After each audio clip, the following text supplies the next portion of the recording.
Happy Sunday. My name is Russ. That is Lauren. This is our weekly vinyl video, and we're continuing on our just every week sharing a record that we've either bought recently, or sometimes I just go through and go, I don't think we've, I have to search our own channel. Well, I don't think we've ever done a video on that. We should. This particular album is one that we did finally pick up recently. This is one that I've been telling Lauren for like we really got to get around to.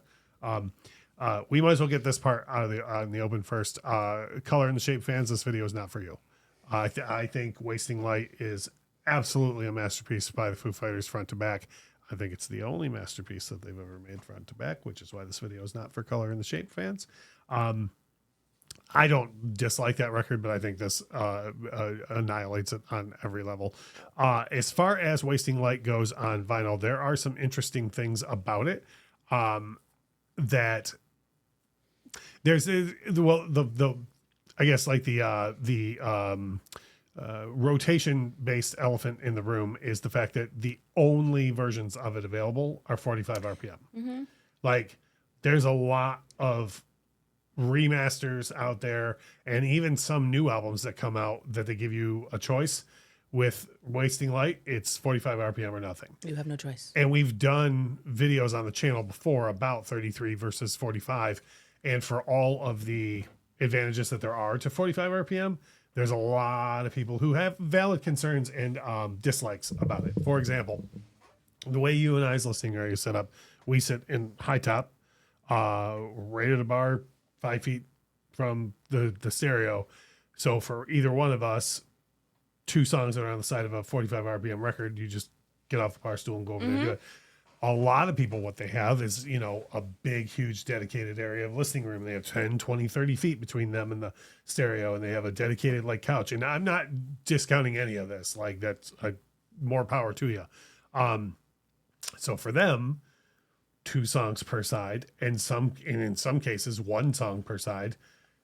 That's a bit much to ask from the, you know, so the effort. So when I say that we're doing the 45 RPM, like we're doing just only that's the only pressing that's available. And I also think this is one where it's slightly justified because I don't know what the runtime is on this album off the top of my head, but I feel like if you put it at 33, it would be like a record and a half anyways. Yeah. Do you know what I mean? I like, was going to ask you, like, do you think this I don't is the think way it it is because of how it is? No, I think it's across 2 LPs at 45 RPM because of the way it was recorded, because it was done fully analog, like 2 tape on the Neve console. There's the Back and Forth documentary all about that, and or Sound City, I believe, is about the Neve console, and then Back and Forth is about the history of the band and partially this album. But yeah, I think me personally, I think if this album was 20 minutes long, they still would have done it at 45 RPM because just because of the high quality of how it was recorded. Yeah. I think they wanted to get it like the only way you're going to buy this album is going to be the best way possible. Right. Okay. So when you talk about packaging with this, now this is one of the things that I've never understood about this. So you have this album that you've used your masterpiece, that being the 5 guys in the Foo Fighters. They went through all this trouble, had Butch record it. They did it at Dave's house on the Neve console. They did it all to tape. They made a documentary about it. It's in a gatefold. It's in two great sounding 45 RPM inside of paper sleeves, like the thick cardboard sleeves. Like, really? Like and I know I complained about that all the time on the channel, but like you have reverence for this music all the way up till like the finish line, and then you're like, nah. Yep. You know what I mean? Like a lot of people in audiophile circles talk about how important like every step of your audio chain is. There are people who will buy these like $2,000 amplifiers, which I know is a small amount. These speakers that are $3,000 a piece, and then they'll throw like $100 stylus on it. It's like, okay, but the thing that's touching your record to get the sound to the rest of it, you know, and that to me is just, I don't understand. Like, you want me to have reverence for this music. You've put it out all, like, you just couldn't give me at least the thing that the records are going to be in is in this like thing that will scratch up your records. I just don't get that. Yeah. Understood. And that now the artwork is like really, really minimalist on it. And I think that's just on purpose. Like the inner sleeves that come with it are like, you know, and I always put pictures of everything up, but it's like very minimalist. I think that's just the art direction on this record. Yeah, I guess. I didn't like it. Yeah, I will say that, you don't judge a book by its cover and all, but if I was in a record store and I knew nothing about this, like nothing about the cover would make me be like, oh, we should pick that record up. No. Yeah. Sound wise, and I kind of tipped my hand on this earlier. This sounds amazing.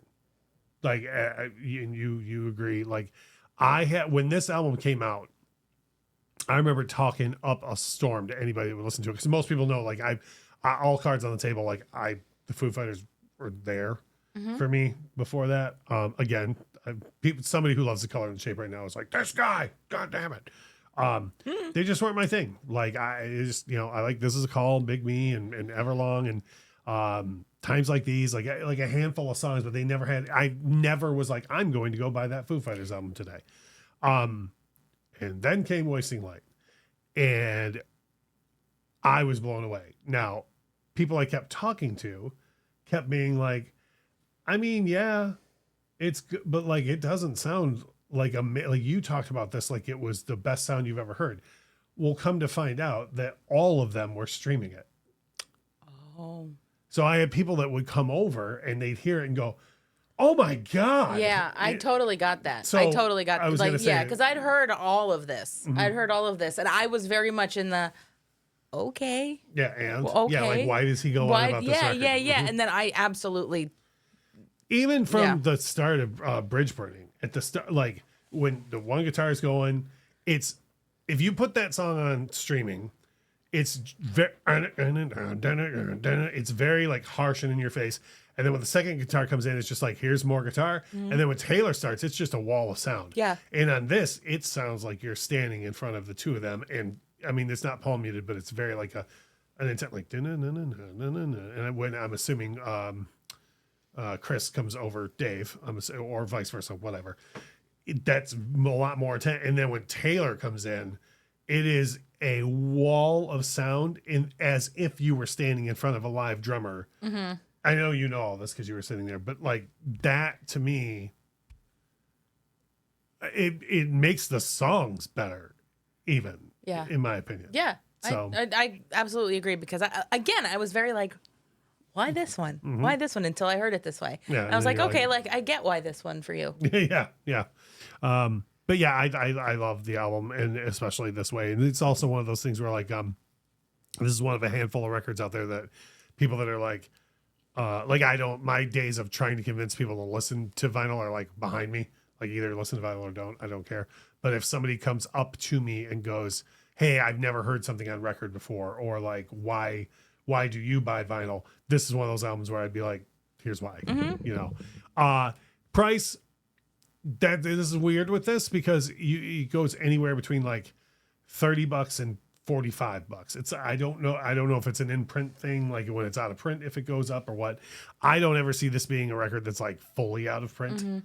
Like it's Foo Fighters. It's going to be around,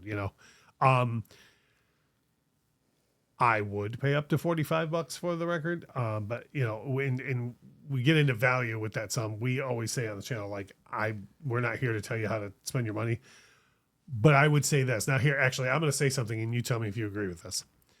If you like this album already and you've only ever listened to it on streaming, you owe it to yourself to get it on vinyl. I agree to that. Yeah. Yep.